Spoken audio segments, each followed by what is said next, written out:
Yo quería comenzar esta charla hoy con una pequeña introducción de qué es la psiquiatría. Me parece algo importante, me parece que es algo que es relevante a nivel social como discusión. La psiquiatría tiene sus orígenes, ¿sí? en la medicina misma, desde la época de Hipócrates, cuando uno empieza, digamos, a poner un inicio de la sistematización del estudio y el registro de síntomas que las personas presentaban y tratar de a eso asignarle una explicación y con la explicación tratar de buscar un tratamiento para aliviarlo. Digamos, los síntomas psiquiátricos han sido parte de de nuestro padecer como seres humanos.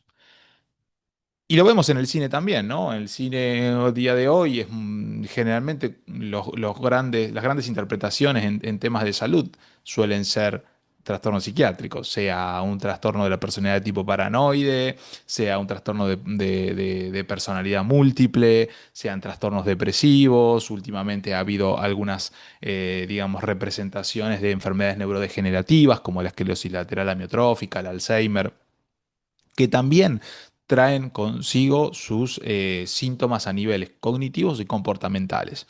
Entonces, yo quisiera, digamos, pensar que la psiquiatría es una rama de la medicina que, a pesar de toda la difusión que tiene en la cultura popular, digamos, sigue cargando con un prejuicio muy importante de parte de quienes son ajenos a la profesión. Y probablemente también dentro de nuestro propio nicho de profesionales de salud mental, que no queda reducido solo a médicos psiquiatras, sino también a psicólogos, asistentes terapéuticos, terapistas ocupacionales, asistentes sociales, enfermeras o enfermeros, ¿sí? Digamos, es un gran conjunto de profesionales que estamos en la salud mental y al interior de nuestra profesión, de nuestra área, también puede haber todavía prejuicios. ¿Por qué? Porque la psiquiatría nos muestra de alguna manera o tiene que lidiar con la parte, entre comillas, y que se entiende bien, miseria humana. ¿Sí? La pérdida de control, la pérdida del juicio, la pérdida de uno mismo. De hecho, los síntomas digamos, que caracterizan a un ataque de pánico muchas veces son descritos por los pacientes como miedo a perder el control, miedo a volverme loco, miedo a morirme. Esos son fenómenos característicos, ¿sí? de aquello que tanto tememos en la vida, y que es la pérdida del sí, del ser, del uno mismo. La psiquiatría ha sido sistematizada quizás un poco mejor desde el siglo XIX, algo que también pasa en general con la medicina, pero en el siglo XIX ya había autores como Wilhelm Grisinger y Emil Kraepelin, alemanes, que empiezan a postular, digamos, una sistematización un poco más organizada de lo que es el estudio de la psiquiatría y cómo los síntomas van progresando hacia una mayor severidad en la presentación del trastorno, ¿sí? Pero los trastornos psiquiátricos hoy por hoy nosotros los tenemos que entender como condiciones complejas que surgen de interacción entre múltiples factores, sean genéticos, neurobiológicos, ambientales, ¿sí? A lo largo del desarrollo de toda la persona, particularmente durante algunos periodos críticos como es la adolescencia o ese paso de la niñez a la adolescencia como es la pubertad o el paso de la adolescencia a la adultez como es ese paso entre los 18 o 24 años, ¿sí?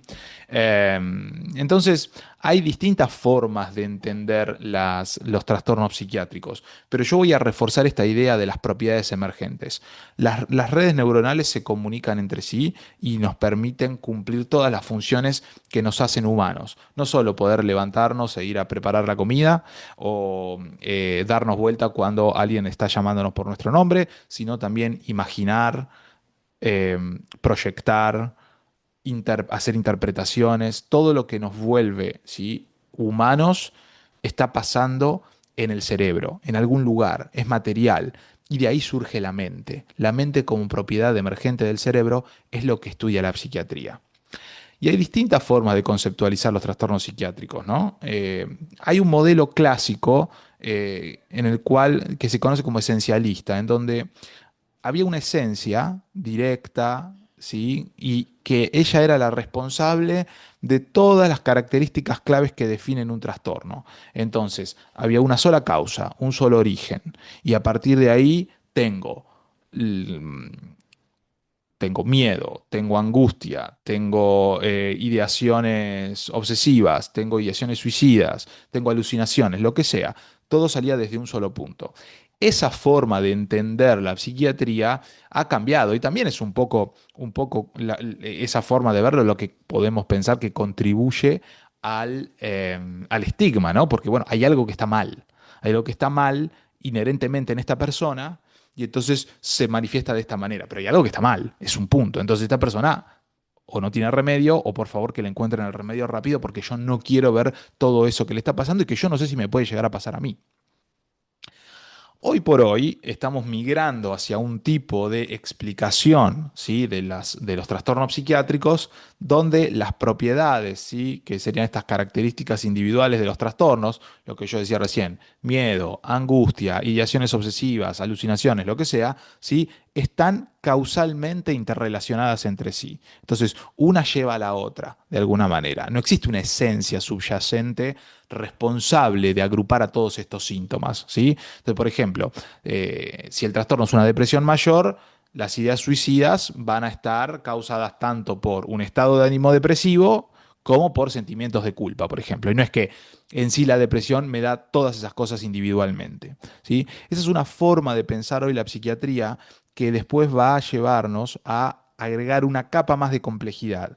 Y es la idea de que hay una serie de causas que interactúan entre sí para producir un estado subyacente, ¿sí? Digamos, esa esencia que se hablaba antes, y bueno, capaz que hay algo, pero es un estado subyacente que viene por una serie de múltiples causas que interactúan entre sí. Una predisposición genética, una alteraciones en el ambiente en el cual se ha desarrollado la persona, tóxicos a los cuales está expuesto, y estas interactúan entre sí para desencadenar la aparición de una fragilidad, ¿sí? En el paciente que va a generar la aparición de distintos factores, que serían los síntomas. Ahora, los síntomas van a estar dialogando entre sí, como decíamos recién. Entonces, por un lado puede aparecer una idea obsesiva, por otro lado puede aparecer una idea, digamos, un estado de ánimo depresivo, pero van a interactuar entre sí porque eso va a terminar reforzando la conducta del paciente. ¿Se entiende? Entonces, las causas van a ser tanto psicológicas como biológicas, sociales, ¿sí?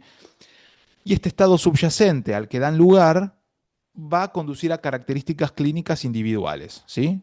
Que serían los síntomas.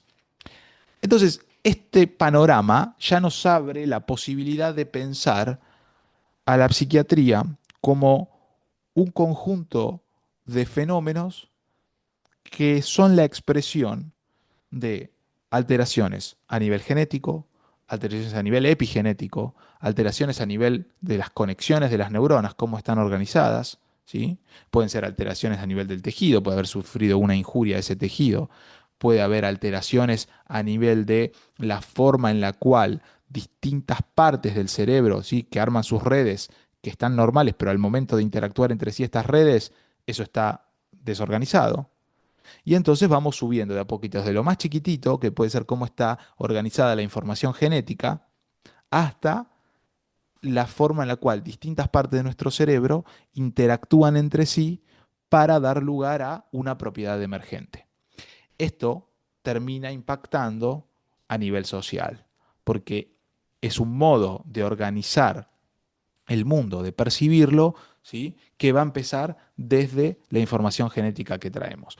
Hay una forma de compensarlo, ¿sí? Que es la idea de un ambiente enriquecedor. Si venimos, digamos, desfavorecidos por la información genética que traemos o por el ambiente en el que hemos crecido, muchas veces se puede compensar con medidas desde el ambiente. Siempre que hablo de ambiente es el entorno de la persona, todo lo que lo rodea. En un chico es la escuela, es la familia, es el club, pero es también la alimentación, ¿sí? Es la forma en la que va a la escuela, todo lo que pasa en la vida de un ser humano es el ambiente y cómo eso impacta en la biología del ser humano. Eso se puede compensar a veces y podemos evitar que aparezca un trastorno o que la aparición de un trastorno sea mucho más leve de lo que podría haber sido. ¿sí? Esta es la forma que nosotros entonces podemos tratar de jugar con la idea de un ambiente enriquecedor, tratando de evitar la aparición de enfermedades graves. Nosotros tenemos que pensar la psiquiatría desde este punto, me parece. Es la forma en la que nosotros nos podemos plantar a la hora de decir, bueno, por acá viene la mano. La psiquiatría no es la continuación de la brujería, la continuación de la alquimia, la continuación de ritos espirituales en los cuales uno trata de asignar un sentido místico a lo desentrañable. La psiquiatría es una rama de la medicina que ve a pacientes y que trata de entender el origen de las enfermedades, como lo hace la cardiología, como lo hace la endocrinología, etcétera. Y utilizamos fármacos que modifican, ¿sí?, el comportamiento o que ayudan a que lo que se ha perdido en como funciones de las células de ese cuerpo se restituyan, como puede ser la utilización de fármacos para tratar cualquier otro problema, para tratar una enfermedad autoinmune, para tratar una enfermedad cardiovascular, para tratar una enfermedad endocrinológica, ¿sí? Hay que correr el velo de lo tétrico, el correr el velo de aquello que nos causa miedo en la psiquiatría, porque la imagen de Jack Nicholson siendo lobotomizado o el otro, el personaje, bueno, los distintos personajes que ha hecho Jack Nicholson, sí, o los distintos personajes que tenemos en el cine, son una proyección de nuestros miedos. Y la psiquiatría es, como rama de la medicina, aquella que está más cerca de esos miedos, pero no significa que es la puerta de entrada a esos miedos. Es la herramienta que tenemos para quitarle, ¿sí?, la parte misteriosa y empezar a entender qué es lo que pasa. Eso nos va a acercar a las terapéuticas. El acercamiento a las terapéuticas va a hacer que la gente quizás en un futuro deje de sufrir o deje de tener una vida totalmente condenada, ¿sí?, al sufrimiento debido a razones médicas. Espero que se haya entendido, espero que disfruten las charlas que vienen a continuación y los conceptos que se pueden encontrar alrededor de esta idea de esta noción más moderna de psiquiatría, y estamos en contacto.